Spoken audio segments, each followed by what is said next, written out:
You're very welcome back. Now, scuba diving sans clothes in Honduras, hiking nude through the Amazon rainforest and drinking beers in the Buff in Portugal. No, not Simon.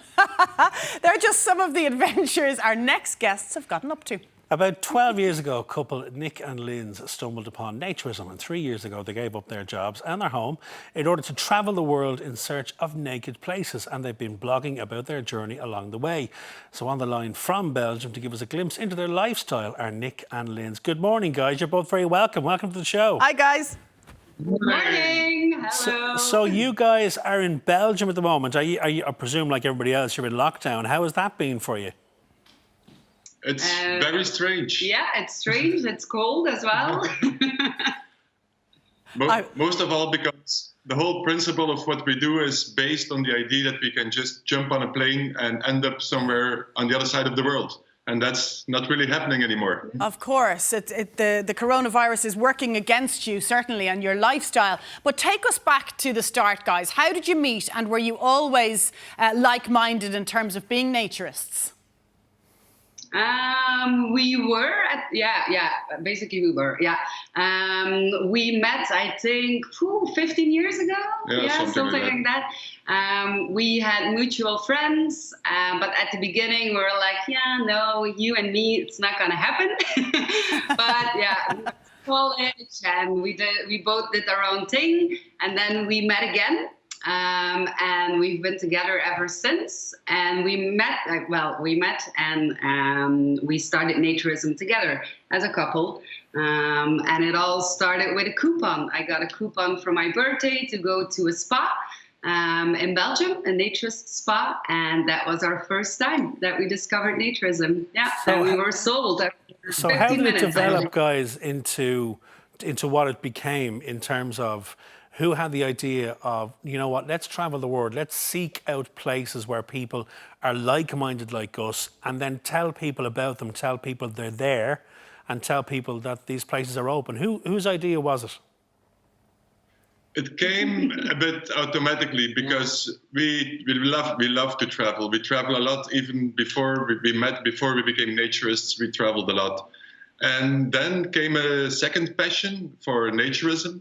And so we had the idea to travel for a long time. So it was very easy to do the math. We were going to travel for a very long time, and we needed some kind of goal. And the goal was our second passion. We were going to travel to naturist places and search how naturism is experienced around the world. And before we talk about those locations, because you've been to some fascinating locations around the globe, in terms of getting there and the logistics of that, I assume you have to wear clothes on transport in terms of flights or boats or whatever way you're getting from A to B. Is that correct? Absolutely, absolutely. Otherwise, I think we would be calling you from jail. Yeah. And do you find that the attitude, guys, to naturism is different depending on what part of the world that you're in? I mean, would you say that, you know, certain parts of Europe or parts of the world are more conservative and frown upon it more than others? Yeah. It's very, very different. Absolutely. And it's very interesting to see because in Europe, it's considered quite normal. Like few people frown when you talk about naturism. In the US, it's a different story. It's more hidden. It's more taboo. In South America, naturism is a very young movement. Yeah. So it's a lot of young people. In Asia, it's also a big taboo, which is a bit strange because public nudity is quite common. People shower in the rivers. But as soon as it becomes something recreational, it's a big no. So it's very interesting to see the different things in different parts of the world. Yeah, absolutely. But there's one thing that is common all over the world, and that's the respect that we have for each other. And that's something beautiful to see.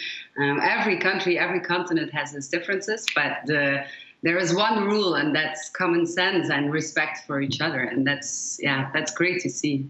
In terms of arriving in a naturist resort, and apologies in advance if this is a silly question, but as two people here who haven't done it, and I'm guessing lots of our viewers haven't done it either, paint us a picture in terms of breakfast or dinner time or lounging by the pool. Are you naked all the time? You can, but you don't have to. No. In most resorts, nudity is obligatory in every water facility, like in the sauna, in the spa, in the swimming pool. Yeah. But other than that, most of the time you get the choice. It's not, you shouldn't be walking around in a bathing suit, but you can cover up with a towel or a sarong. And like in the evenings when it gets chilly, people put clothes on like everybody else for dinner. And what do you guys get personally from it, from being part of that naturist movement? So, I mean, what ideals within that movement do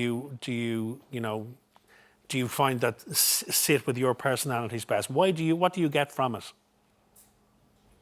As Linz mentioned before, the respect is it's a great thing to see, especially in a world where people like to fight a lot. It's a whole different thing in the naturist scene, which is very cool.